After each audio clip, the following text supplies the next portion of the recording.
So I was taking my daily dose of internet, crushing some of it up, snorting up my undead nose. And then on my internet drug trip, I came across an article called Jojo's Bizarre Adventure, a sexist trash fire. Now I know Jojo is a sort of hate it or love it anime, but no matter which, if you're the former or the latter, you can tell that this is completely wrong. This woman gets so much wrong that I'm gonna put a counter for every single time she up a fact about Jojo that she could have actually gotten if she watched the show and didn't just look up a plot synopsis to about. Let's get started, shall we? Jojo with his grandfather Jojo on a quest to save his grandfather Jojo. Wow, first sentence and we're already wrong. No Jojo in the entire series is on a journey to save their grandfather. Why would you even say that? Unless you're talking about Joseph saving Jonathan, in which case he was there to save his daughter? Jojo's Bizarre Adventure has been trending on the internet for a while now, and I, being a lover of anime, decided to check it out.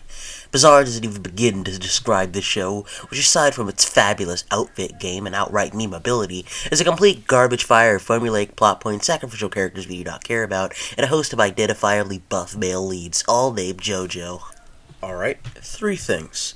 Number 1, you do not watch the anime. I read this article around 3 times, and I can confirm you do not watch any of the anime you talk about. You're like the Anita Sarkeesian of anime. Number 2, you say the most basics of the plot without even going into anything in-depth in this article, and yet call the plot points formulaic. Dude. And number 3, did you forget Jolene exists? Some backstory. Jojo's Bizarre Adventure starts off as a somewhat typical Victorian-era tale about a rivalry between the heir to the Joestar fortune, Jonathan Joestar, aka Jojo, and his adoptive brother, the evil Dio Brando. After a bizarre plot twist involving a sharp mask, Dio becomes an immortal vampire with a capital V, and Jojo becomes his sworn enemy. Over the course of their fight, Dio loses his body, and Jonathan ends up losing his head. Dio, an angry floating vampire head in need of a body, steals Jojo's and ends up becoming the sole connection with the remaining Joestar descendants, all nicknamed Jojo, who similarly struggle with actually killing him. They were already kind of sworn enemies from the moment Dio killed Danny, and Jonathan didn't lose his head in the fight. He got ambushed on the ship and died with Dio's head in his arms. Dio then took over Jonathan's body. Imagine him saying, "I'm about to throw these knives at you, and when they pierce your body, I will fill them with my hormone, crippling you instantly and reducing your body to ash." Are you implying that Dio has hormone? If so, that's just stupid. Interspersed through this overarching plotline of hosts similarly outfitted, interchangeable men who arrive suddenly. Similarly outfitted? Are you blind and stupid? Bro, just choose a disability, it's not that hard. Are loyal nearly instantly and die tragically for the Joestar cause. They aren't really loyal to the Joestars, they all have their own reasons for joining. Like Kakyoin, he just simps for Holly. Polnareff came to kill J-Guile and avenge his sister, but found that he enjoyed adventuring with the Crusaders and stayed. Avdol is pretty much the only one that's loyal to Joseph, and Iggy didn't even want to be there. In a constant cacophony of horrendous accents and a lot of waistcoats, an entire series of masks, all sharp. There are strange powers like the ability to control the flow of blood through What was there about blood? Through breathing, harness the power of the sun, and punch into enemies, called hormone. There's also the ability to summon invisible tarot card warriors called stands that fight each other invisibly. There are fabulous outfits, hanging plot lines, and a lot of explanations of things that are currently happening and are currently visible. Are you shit-talking Speedwagon? The show is a riot. It's just horrible enough to fall into the realm of campy as such, and as such is a dirty pleasure to watch. One of the only things is truly rankle. What the hell does rankle mean? What does that mean? Or its treatment of female characters. Oh lordy, here we go. Rita Pendleton loves Jonathan for some reason. I suspect limited prospects. Jonathan was handsome and a gentleman. Their relationship was built over a long time. They didn't start out in love like he seemed to claim in this article. Well, we first meet Rita in a typical damsel in distress scene, constructed to make Jonathan Joestar look good. In a telling bit of foreshadowing, the two boys have stolen young Rita's doll and are making her cry by forcing her to watch helplessly as they mimic sexually assaulting it. Jonathan sails into the rescue. When a grateful Rita comes to thank him, he brushes her off and tells her not to because I didn't take a beating back there just for your sake. So whatever you're thinking, stop it. All I want to do is conduct myself as a gentleman. I spotted a damsel in distress. A true gentleman has no fear. Even in the fight, he has no chance of winning. He enters the fray. Someday I will have the strength to win. Yeah, Jonathan got his ass kicked. He didn't actually rescue her. This glowing little monologue is supposed to endear Jojo to us, but instead, it left me wanting to slap the taste out his mouth. He just loudly identified himself as a self-serving jackass. He doesn't rescue women because they need protection from aggressive people with no place in society. He does it because in his mind it magically makes him more of a man.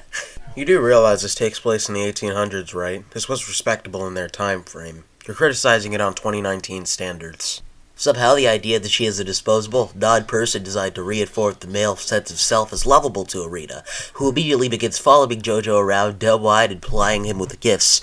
At this point in the tale, Arena has had a grand total of about 5 speaking lines. Wow, that's a gross exaggeration. She was just thankful. If Ninja just came along and stole my Hello Kitty walkie-talkie premium version, and then Combat Wombat came and triple suplexed him into a table and stopped me from losing my precious walkie-talkie, I would be thankful. Also, wow, I can't believe Arena had a grand total of 5 speaking lines in the first fucking episode. That's when all the shit you're talking about is taking place? It was me, Dio! You didn't even show the "it was me, Dio" part in the GIF. They start dating. Immediately, Arena is targeted by Dio. Not because he likes her, but to use her as a device to make Jojo angry. He waits until she's alone, and with the help of 2 friends, ambushes her on the side of the road, holds her down, and kisses her long and deep against her will. This kiss is obviously a rape metaphor. 2 things this time. It wasn't to make Jonathan angry, it was to ruin their relationship and shame Arena by forcing her to cheat in a way. And number 2, given how Rocky does things, if you wanted a character to be raped, they would be raped. Rocky doesn't pull punches like that. He does it in later parts, actually. In fact, the famous "it was me, Dio" meme comes from the scene. He literally says this to her: "You hoped your first kiss would be Jojo, but it was me, Dio." The scene is iconic because he's so relentlessly, unnecessarily, and one-dimensionally evil that this statement actually manages to come off comically. The show really forces you to wonder why the fuck Dio is like this. He's been nothing but rewarded. He started off as a son of a drunkard con man and ended up adopted by the richest gentleman in the area. He was smart, talented, beautiful, and favored. It's a Cinderella story that Dio decided to turn into a vampire tale. The fuck, Dio? True, Geo has been rewarded for Geo? Fucking Geo.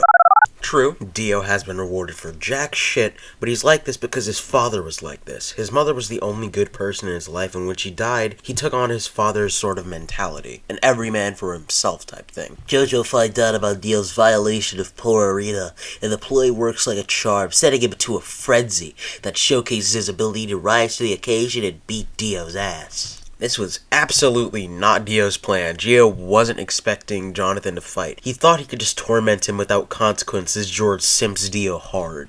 Arena decides not to speak to Jojo again until she's old enough to bear his children, which he immediately is tasked with doing because Jojo, a gentleman who never had time for her in his quest to vanquish another dude, dies on a burning ship that served as his and Dio's battleground.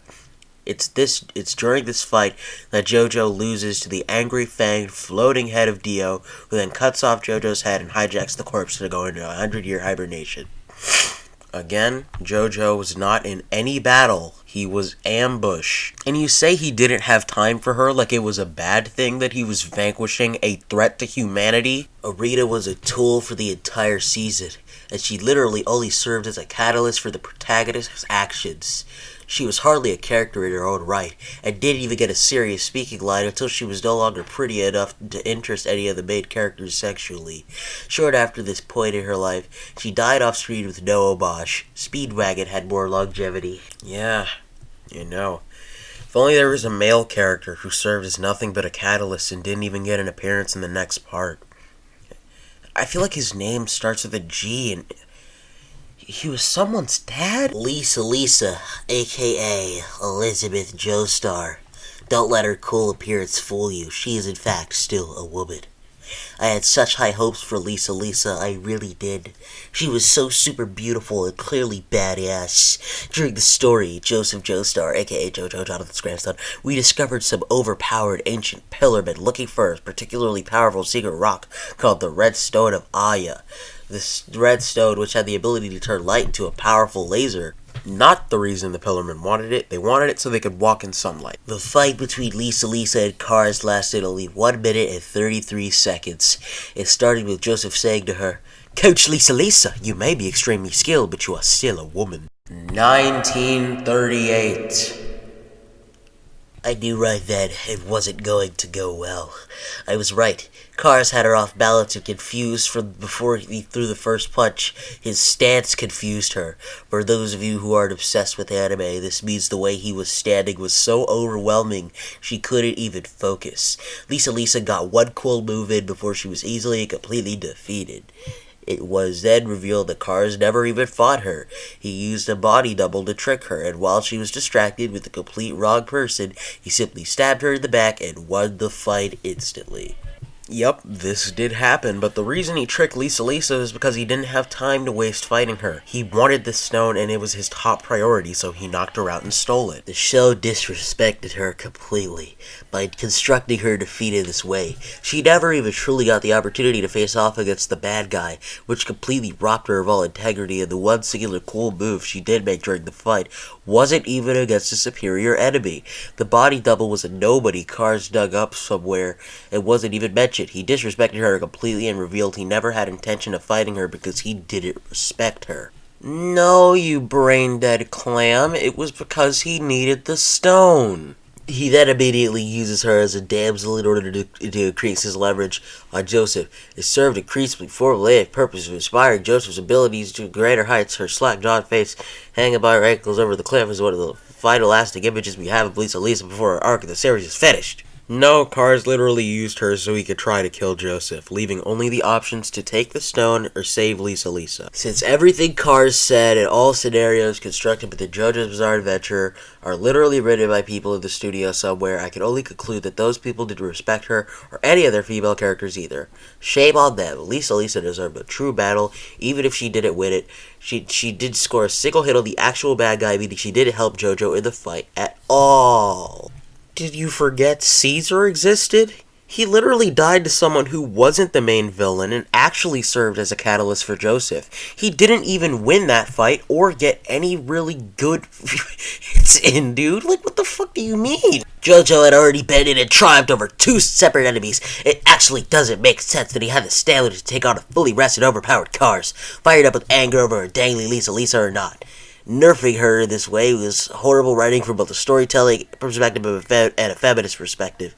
As the guardian of the Red Stone of Aya, he deserved much better and more capable than she was showcased. He didn't beat the overpowered Cars. He lost an arm and had to trick Cars to win. The volcano beat Cars. Also, you saying storytelling perspective and feminist perspective in the same sentence is making my stomach twirl. Holly Joestar.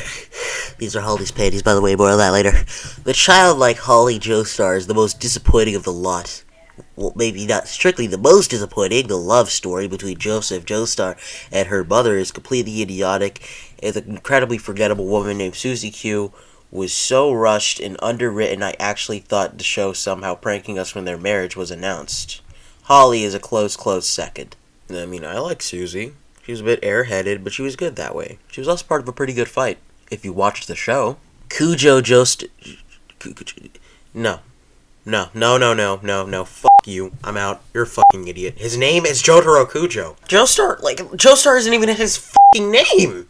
Why are you like this? I'm ending this video here. Fuck this. Bye.